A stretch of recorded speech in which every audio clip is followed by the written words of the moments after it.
Dominic, it's your boy Ink. It's not even like a touchy subject. It's like a video I probably should make. I was talking with a girl, well, kind of flirting, being flirtatious, and we're two consenting adults. So a lot of time when we flirt, the conversation is gonna turn into something a bit more adult, right? Which is normal. Um, and we're talking about praise versus non-praise, which is something called degrading. And I had it like I was talking about emotion a lot today, and I started seeing it from an emotion standpoint. Plus, I've watched the movie Blade Runner, and that didn't help, right? So I was thinking about how in society, oh man, the praising is a really tough situation. And that's why I think praise are harder for playfully. It's harder for a more adult fashion because praises, you know, after you hear the same phrases over and over again, it means less. Like for example, if somebody tells you, "Oh, I love you," every couple minutes, you're gonna get tired of it. But the action of saying "I love you" is a beautiful act, isn't it? So basically, what I'm trying to say is, we got the whole world telling us, and it's crazy. All our life, we're being told you're good enough, and when you're not being told that you're good enough, it's kind of fucked up because like, why should I change? And it's hurtful, because again, you've been told all your life that, um, there's praising. Praising can lead to denial. It can lead to a self confidence that is not worth it. You don't. You shouldn't be that confident because you were praised so much. Confident. So we're talking about again. We're talking about like we're talking about OnlyFans. We're talking about so many things that are oh well. I've been told I'm beautiful by so many people. How can I be ugly? But there's beauty inside. There's beauty outside. And it's crazy because the other way around is kind of nuts. Since you're a kid, I want you guys to think about it. Your very first exam, how old were you? And that was to compare. That was a competition. The good grade gets praises, the bad grade gets cold, right? Then shifted a bit 10 years, 15 years later. Your whole life, 40 years later. Talk about promotion. Who deserve it, who doesn't deserve it. And that's another kind of praise, right? But this is where it gets fucked up. This is where it really gets fucked up. Um, you know, uh, we're talking about sex. This time I'm not gonna talk about sex, but um, a raise is a form of praise. You don't expect to raise every single day, right? And if there's a convention where you should get raised, then it stop having this meaning. But if it's just like because you're doing good work, and they want to compensate you for good work, it's a huge praise. But that's maybe once every 3 years, once every 4 year. As an adult, you stop getting compliment as much. You get used to it. Like all those praises of the kid help you build a confidence.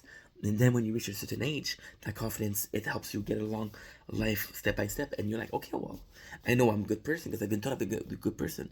Now it's staying who I am and be truthful to myself.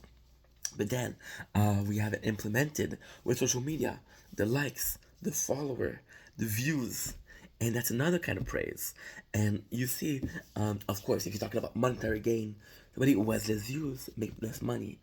But there's people who's literally gonna take down the video because it didn't make enough views, and that's because you're so used to having views, so used to having likes, so used to having praises. Because likes, views, and comments or follower are kind of a praise themselves.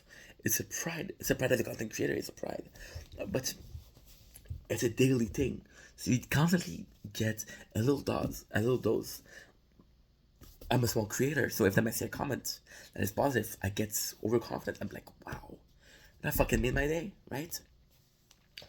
But then it's a very small thing because it's gonna last 30, 40 minutes.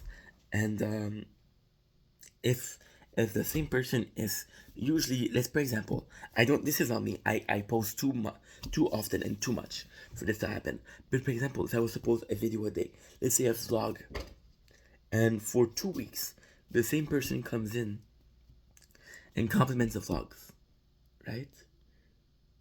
You're like, wow, I'm doing something really good. If they don't come, you're like, why? What happened? But they don't. They're not used to it. So we get kind of like we take praises for granted, and I think that's an issue. Per the other, like the other side of the balance, which is again degrading. You're bring back to being humble, to be grounded. You're more in touch with reality. You're more in touch with the sentiment that I can do better. Because again, if you're being praised, you become confident, overconfident, and overconfidence can lead to laziness. It can leads to complacent. Being complacent, which basically means that I'm gonna start making, I'm gonna stop making improvement because I'm being told I'm so good. But with degrading, again, it brings you back to earth, and it brings you back to a place where you're like, fuck, there's people just been told by me, and there's this there's this kind of relationship, kind of like this. I'm sorry, I'm farting. I had pistachios. Um, there's this kind of like disruptancy with what I like we're having this bond. We're basically call you names. I'm telling you, hey, you're not good. And in a fucked up way, it seems more genuine. And in fucked up ways, it's like we're still having a conversation. We're still having this relationship. Because again, if I didn't care, I wouldn't tell you, right? And in a weird way, praises get old quick, but an insult, if your whole life you've been told, me for example, at work, the number of times I've been called crazy, it still hurts, because it's an insult. Uh, it, this, and also there's the fact that praises are a source of dopamine, but an insult creates a emotional response, and that emotional response is, hey, why? Why are they so mean? Right? And that emotional response is actually be you being alive.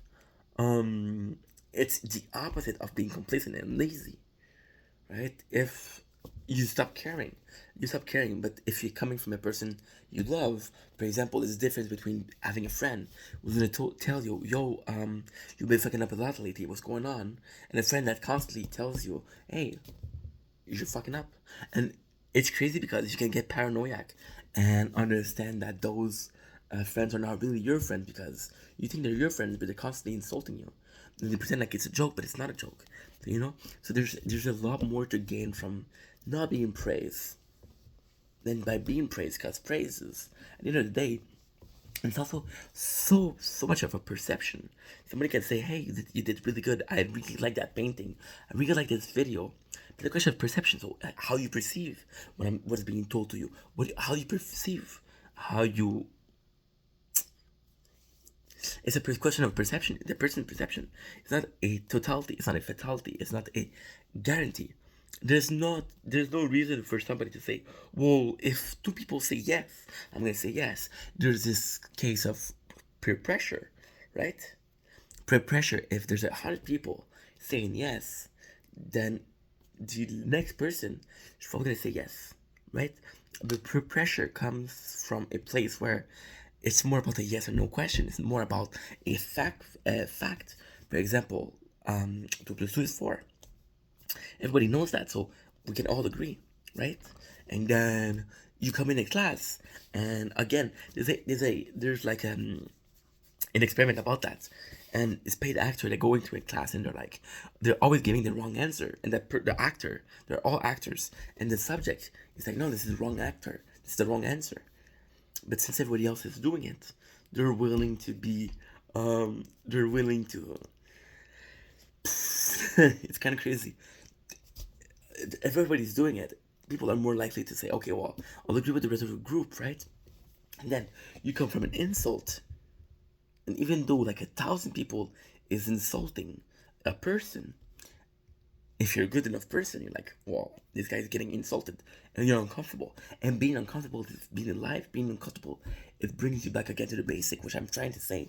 It grounds you, and being grounded by being uncomfortable, your brain is gonna say, I'm uncomfortable, and I'm gonna look for pleasure because that pleasure is gonna make me comfortable, right? So your brain is trying to balance out the fact that you're the feeling of unease, right? So if you're being praised, you again get dopamine, dopamine, dopamine, dopamine.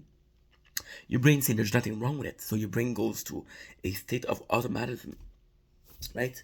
But if you're not comfortable, your brain will subconsciously try to get you to the level, and that same exact level is gonna bring you to be able to say, well, guess what? I'm not finding happiness here, I'm gonna find it elsewhere. And that's why there's this balance, and the clear winner isn't the winner we thought. We all thought that being nice was the best way, but sometimes you have to be a dick, and by being a dick, you should let you truly care. Again, it's all hypothetical, but at the end of the day, it is your boy's belief, and your boy's belief is his channel. So I'm gonna say whatever the fuck I want. If you're not happy, fuck you. Even if you liked it, fuck you, because you deserve to be told fuck you. Nobody's perfect. Nobody's perfect. Nobody is even close to being perfect, right? So you should be told you're not perfect. You should be told in life that you're a loser, because if you're not a loser, you're a winner. And you know the coolest thing about being a winner? No, not the pistachio again. You know the coolest thing about being a winner? There's only one. The rest of us are loser. That's the game of life, right? We're always talking about the 1%, the elites. For the 1% to exist, the 99% have to exist. Once you understand that, you're okay with being a loser. You're able to understand that being a loser isn't that bad. And when somebody calls you a loser, like, oh, so are you? You know what I mean? Love you guys. Peace.